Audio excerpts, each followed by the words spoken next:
All right, hi everybody. We are back to finish political parties. I'm going to try to do this in one shot. There's 9 total slides counting this one, and so we're going to go through pretty quickly. All right, so let's talk a little bit about party structure. The way that they're put together at the top, there is a committee, each one that's the organization for the party. The Republican Party is the RNC, Republican National Committee. Democratic Party's organization is the DNC.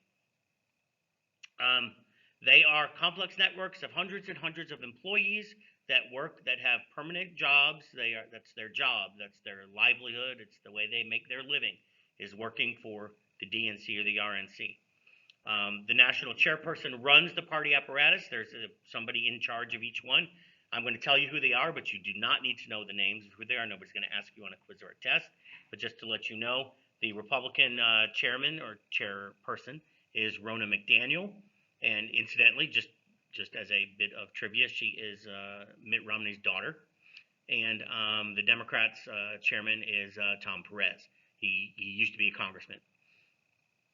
Um, one of the things that they do, and we'll talk about the party platform in a different part of this unit as well, but you do need to know what it is. They draft what's called the party platform, and the party platform is the outline and the general statement of the goals and policies of the party. So it's their outward expression of what they support, the things that they support, the things they're going to run on, and some things like that. Officially, it gets put into place every 4 years at the convention. However, they do make tweaks and additions to it as time goes on if they have to or if they want to. Um, they do, of course, we talked about this last time, candidate recruitment and support, so we know all about that. On this page also, let's talk about the party impact in government. The party in government are the congressmen, the senators, and perhaps the president. So what do? They construct policy, they pass legislation, and they maintain power. That is one of the things that they do try to do.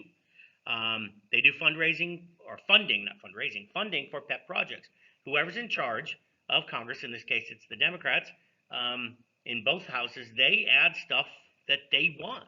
For instance, just to give you an idea, this COVID relief bill that's going to be, I think it's going to come in now. I think they cut a touch out of it, and the House and the Senate have to reconcile still, I believe, but it might end up being 1.6 or 1.7 trillion dollars. Only about 10 to 15% of that goes to COVID relief. The rest goes to Democrat, in this case, pet projects. Now, if the Republicans were in charge, there'd be some amount certainly going to Republican pet projects. So it happens on both sides. It just happens to be the way it is right now. That only 15% of that is really COVID relief stuff. Plus, and that includes the $1,400 for adults under a certain income level. And of course, the majority in each party, or in each house, sorry, controls the flow of legislation. So then done through either the speaker and the majority leader in the House or the majority leader in the Senate. They control the flow of legislation. All right, communication. How do they communicate? This is really important and changing fast. Parties rely on polling and data mining. They data mine like you wouldn't believe. And the things that they can come up with to do the things that they do is crazy. But one of the things they have to do, and the Democrats have always been much better at this, is reacting quickly to technology changes. The Republicans were very slow. They're getting on board with it, and they're up there right now with the Democrats, but they were very slow to adapt to social media. 2008, 2012, the Republicans were just like, social media, what's that? We don't care about that, do we? Meanwhile, Obama is just blasting through in social media, and the Republicans went, whoa, we got to catch up. Um, Information is used to craft and clarify their message. So they take all this data mining, they take all this polling, and they craft their message. And it's very, very specific. It's so specific. It's the same type of stuff that you get with your social media. They target you. They know exactly what you do. You search something on Google, like a product or something, you start getting ads on your social media, Facebook, Instagram, whatever it is. So they know where people shop, where they eat, all the things, the people that they're connected to, the media sources that they use. They know all this stuff, and they can further and further clarify and craft their message and get it exactly to pinpointing who needs the message and what they need in the message. It's ultra sophisticated, the way that they do things with this information these days. All right, the two-party system. Let's talk about that because it's very rare. We have it, and it's ultra rare. Mostly the world democracies have multi-party systems. The U.S. has only two with any chance of winning nationally. That's why we're called a two-party system. Just to give you an idea, even with this system, we have been very, very balanced. And I'm going to use the presidential level as the example. From 1888 until this just last election a few months ago, there have now been 18 Republican and 17 Democratic presidents. That's as even as you can get. Okay, just is, with an odd number, right? It seems to be a permanent feature, this idea. In the next slide, we're going to explore the whys. You have to know the whys of this to the point of being able to write about it. So it's very important. So the two reasons that we have, the election system that we have and the public opinion distribution that we have. The election system is plurality, winner take all. So, and that's always the way it's been. So if you look at a congressional district, right, even if you don't win the majority, if you get the most votes, you win. That's it. It's winner take all. There's no points for second place, no nothing. It encourages a two-party system. Parties have to be very broad. They have broad-based appeal. So the Republican and Democratic parties, we refer to them as big tent parties. There's lots of differing ideas and philosophies and ideologies inside each tent. They are big tent parties. And that is one reason why narrow minor parties have no hope of winning at the national level or even at the congressional level. You have to know the opposite a little bit. Some other countries have what's called proportional representation, where parties submit lists of candidates. But like for parliament, this usually happens in a parliamentary system. Not Britain's, by the way, but others. Then the country votes on that, and you get what you get. If you get 37% of the vote as your party, whatever it is, you get that many seats, 37% of whatever the seats are in parliament. If you get 2%, you get 2%. But you get something, right? There is something for 2%. There is nothing for second place in our system, right? So minor parties have an incentive to organize in a system like that, where they don't have an incentive to organize as much as our system here. Other barriers to success. Again, you need to know these to be able to write about them. Barriers to success for third parties is what we're talking about.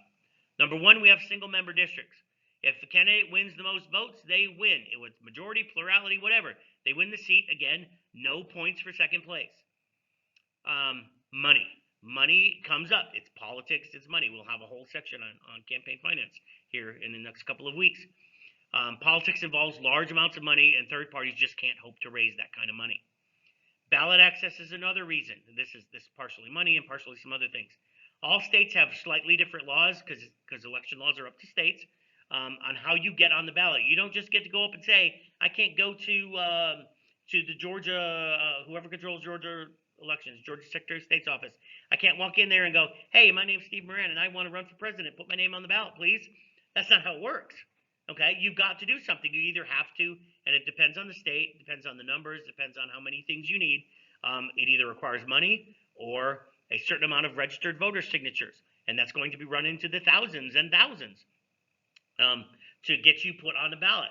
So it is very difficult for non-major parties, the two major parties. It's easy for them because it takes amounts of money, it takes volunteers, it takes all sorts of different things to get you on the ballot, and those third parties generally don't have it. If you're not on the ballot, you have absolutely no chance, right? Okay, then the last thing about the two-party system before we get into the individual third-party stuff, the Electoral College is also part of this. It affects where you campaign. We'll talk more about the Electoral College. I think we talked about it in Unit 1. We'll talk about it again here coming up in the elections portion of this unit. Swing states get the most attention because that's where they can vary, right? Winner-take-all system. Again, that's part of the Electoral College. You win the state, you get the stuff, except for, of course, Maine and Nebraska. There is a contest in swing states. That's why we call them that.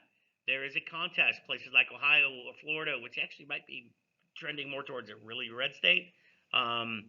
Georgia, I should have put this in here, but you never know. This might have been an aberration. Who knows? Ohio might actually be trending more towards red as well. But Ohio is the example that the political cartoon is going to use. So why don't we do the third largest population states, California, Texas?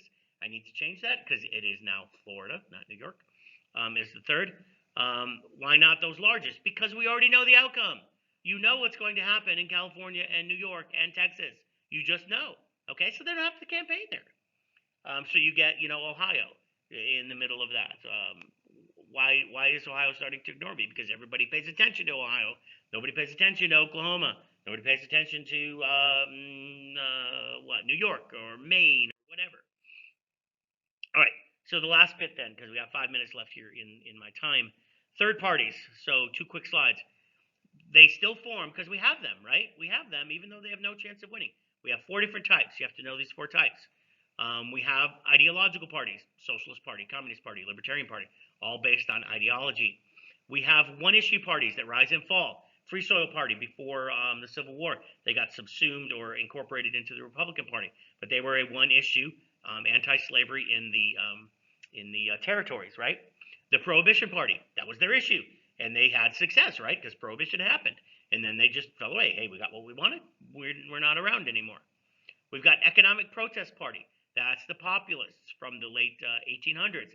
And actually, to be honest, part of President Trump's support was from this populist appeal. He had a populist appeal to working class voters on an economic protest type of vote. And then we've got splinter parties. We'll talk more about them on the next slide. The Bull Moose Party from 1912, States' Rights Parties, Reform parties like that. So last slide then. So ideological parties, even though they're fairly small, although libertarians are consistently on ballots, are the ones that endure. Okay, they just endure. They're still around. They're there. The other one we're going to talk about out of those 4 is the splinter parties. They are the ones that have actually been successful in carrying electoral college votes. Okay, if you remember from U.S. history, the Bull Moose Party, that was a splinter party from the Republicans, right? Teddy Roosevelt didn't like what Taft was doing as president. And when he came back from his Africa safari, he decided he was going to form a new party to deal with, to give Republicans an alternative. Of course, all that did was let the Democrats win because it split the Republicans, a splinter party. But the Bull Moose Party won the 2nd most electoral votes. Republicans got the 3rd most. Democrats got the most. Dixiecrats in 1948, a Southern segregationist party, got some electoral votes. And the last party to get any electoral votes other than Republicans or Democrats was what was called the American Independent Party in 1968, which was really a segregationist party, led by, their candidate was George Wallace, former governor of Alabama, very famous segregationist. But they did win, I think, 6 southern states in 1968. It didn't really upset the election because Nixon was going to win that election anyway. It just, the Democrats lost some votes, but not enough to have made them win, because those votes that were coming from the South were going to be Democrat votes, were going to be in, 68, Hubert Humphrey votes. They would have gone to Humphrey, not Nixon, at that time frame. But Nixon still won. So why don't third parties, except for those ideological ones, generally endure? Very important concept that you have to be able to know enough to write about, is the 2 parties are broad enough. Back to the big tents, right? They generally tend to absorb those other parties. They can have an influence, but they can have an influence, right? The anti-war movement is going to have an influence in the Democratic Party in 1968 and 1972. Although they weren't a party, but it's a group that created influence inside the Democrats, and of course it made them lose tremendously in 1972. The Democrats with George McGovern. Socialists were co-opted. The Socialist Party still exists, but it's much smaller because many of the socialists are co-opted, not co-opted essentially, but absorbed into the Democratic Party, especially in 1932. You can still see them. They still caucus with the Democrats and stuff. Bernie Sanders, he's got an eye. He's labeled as an independent, but he works with the Democrats in Congress or in the Senate. So there you go. So that's the idea. That's what we have. You need to understand this. This finishes us with political parties, and there'll be another lecture coming up for Friday, Monday, and then I'll explain what's going on Friday and Monday when we get there. So that is it. We'll see you in a couple days, and make sure you do your assignment.